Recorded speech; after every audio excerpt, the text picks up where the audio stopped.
नमस्कार दोस्तों, स्वागत है आप सभी का हमारे YouTube चैनल एग्जाम फैक्ट्स पर। इस वीडियो में हम लोग भूगोल के एक महत्वपूर्ण टॉपिक ज्वालामुखी के भाग 2 पर चर्चा करेंगे। तो चलिए शुरू किया जाए। पहला प्रश्न है, फोसा मैग्ना है एक ज्वालामुखी या वी आकार की घाटी, ब्रह्मस्रोत पर्वत या फिर दरार घाटी। तो फोसा मैग्ना क्या है? एक ज्वालामुखी। नेक्स्ट है, एयरबस ज्वालामुखी कहाँ स्थित है? अटलांटिक महासागर, आर्कटिक महासागर, अंटार्कटिका महाद्वीप या फिर अंडमान निकोबार द्वीप समूह। तो एयरबस है आपका अंटार्कटिका महाद्वीप पर। माउंट एटना ज्वालामुखी किस द्वीप पर स्थित है? Lipari, Sicily, Corsica, Tristan da Cunha. तो माउंट एटला ज्वालामुखी कहाँ स्थित है?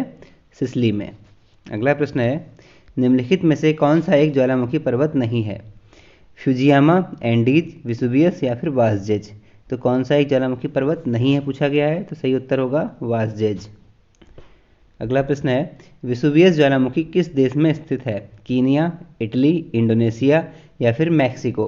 तो विसुवियस ज्वालामुखी कहाँ स्थित है आपका? इटली में। अगला प्रश्न है, मोना लुआ उदाहरण है प्रसुप्त ज्वालामुखी, सक्रिय ज्वालामुखी, मृत ज्वालामुखी या फिर ज्वालामुखी क्षेत्र में पठार का। तो मोना लुआ किसका उदाहरण है आपका? सक्रिय ज्वालामुखी का। अगला प्रश्न देखते हैं, क्राकाटाओ ज्वालामुखी निम्नलिखित में से किस द्वीप समूह में स्थित है? पापुआ न्यू गिनी में, स्प्रेटली द्वीप समूह में, इंडोनेशिया में या फिर पश्चिमी द्वीप समूह में। तो क्राकाटाओ ज्वालामुखी कहाँ स्थित है आपका? स्प्रेटली द्वीप समूह में। अगला है, निम्नलिखित में से कौन सा युग्म सुमेलित नहीं है? Etna Italy, Fujiyama Japan, Popa Myanmar, Krakatoa Malaysia. तो कौन सुमेलित नहीं है पूछा गया। देखिए, एटना इटली में ही है, फ्यूजियामा जापान में है, पोपा म्यांमार में है, जबकि क्राकाटाओ हमने कहाँ पढ़ा अभी? स्प्रेटली द्वीप समूह में, जो कि कहाँ स्थित है? इंडोनेशिया में, ना कि मलेशिया में।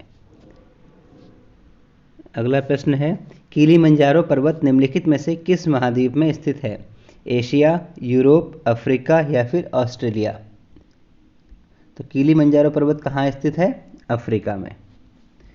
नेक्स्ट है, एल मिस्टी ज्वालामुखी किस देश में है? इटली में, चिली में, पेरू में या फिर कोलंबिया में। तो एल मिस्टी कहाँ है आपका? पेरू में।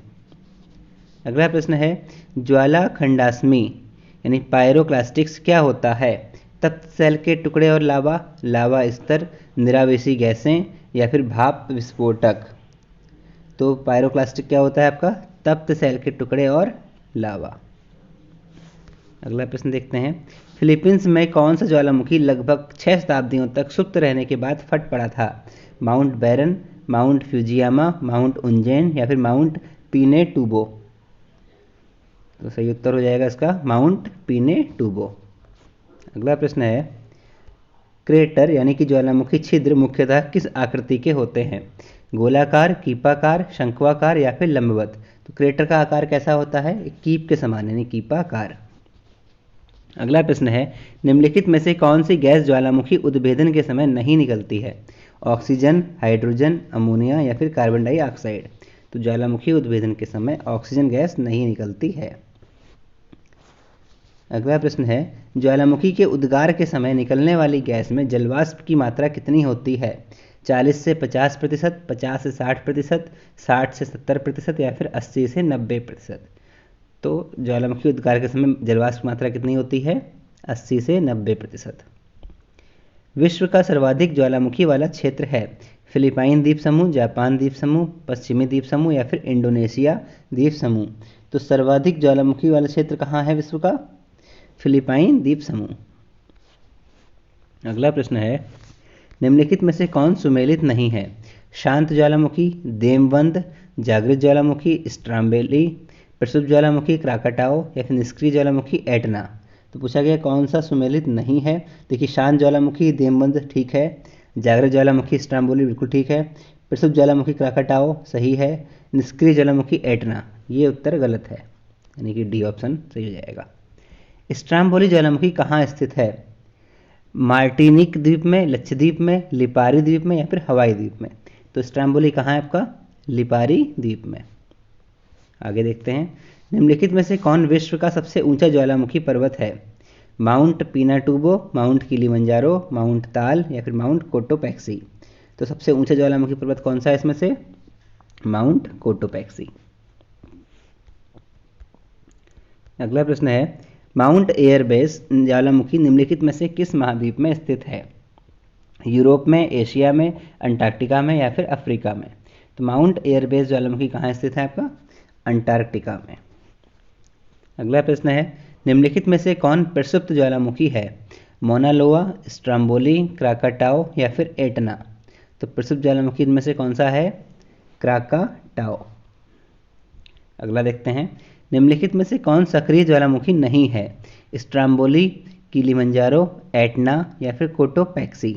तो इनमें सक्रिय ज्वालामुखी नहीं है बताना है आपको। सही उत्तर कौन सा होगा? किलिमंजारो। अगला प्रश्न है, निम्नलिखित में से कौन मृत ज्वालामुखी नहीं है? चिम्बोरेजो, कोह सुल्तान, मोना लोआ या फिर देमबंद? पूछा गया मृत ज्वालामुखी नहीं है, तो सही उत्तर क्या है? मोना लोआ। अगला प्रश्न है, 10,000 द्वारों की गाठी यानी कि अ वैली ऑफ स्मोक्स पाई जाती है अलास्का में, भूमध्य सागर में, अंटार्कटिका में या फिर हवाई द्वीप समूह में? तो अ वैली ऑफ स्मोक्स कहाँ पाई जाती है? अलास्का में। अगला प्रश्न है, विस्फोट की तीव्रता के आधार पर ज्वालामुखी के प्रकारों का सही आरोही क्रम कौन सा है? आरोही मतलब बढ़ता हुआ क्रम। तो पहला है हवाई तुल्य, फिर स्ट्रम्बोली तुल्य, पिलियन तुल्य या फिर वल्केनियन तुल्य। देखिए हवाई तुल्य पहले नंबर पे आएगा, ठीक है, फिर स्ट्रम्बोली तुल्य, उसके बाद वल्केनियन यानी कि बी ऑप्शन, हवाई तुल्य, स्ट्रम्बोली, वल्केनियन, उसके बाद पिलियन।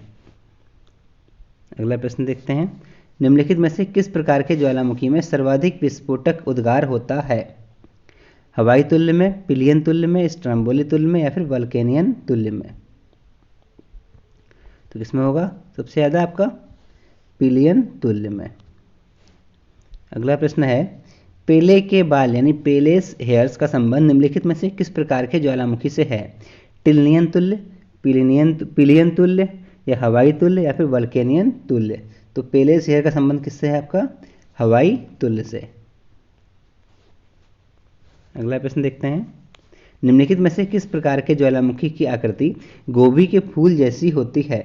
वल्केनियन तुल्य की, पिलियन तुल्य की, स्ट्रम्बोली तुल्य की या फिर हवाई तुल्य की? तो आकृति गोभी के फूल कैसी किसकी होती है? वल्केनियन तुल्य की। अगला प्रश्न है, निम्नलिखित में से किस प्रकार के ज्वालामुखी को पिलियन तुल्य ज्वालामुखी भी कहा जाता है?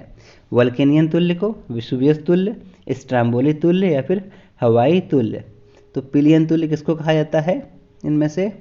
विसुवियस तुल्य को।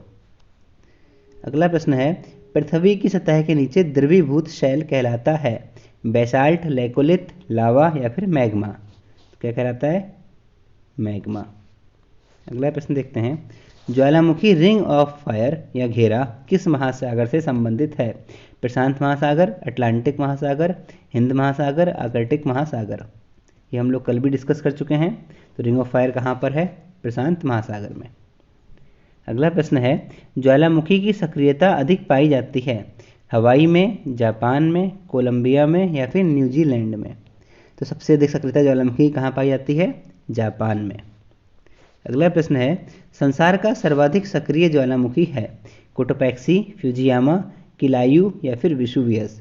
संसार का सर्वाधिक सक्रिय ज्वालामुखी कौन सा है इनमें से? किलायू।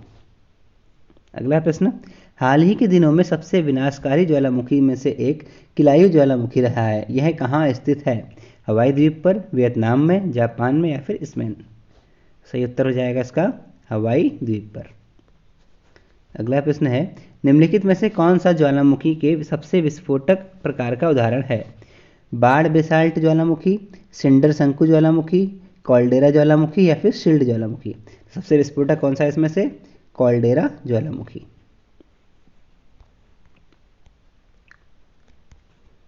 ठीक है दोस्तों, आज के लिए इतना ही। उम्मीद करता हूँ आपको वीडियो पसंद आई हो और आपके लिए ये हेल्पफुल रही हो। धन्यवाद।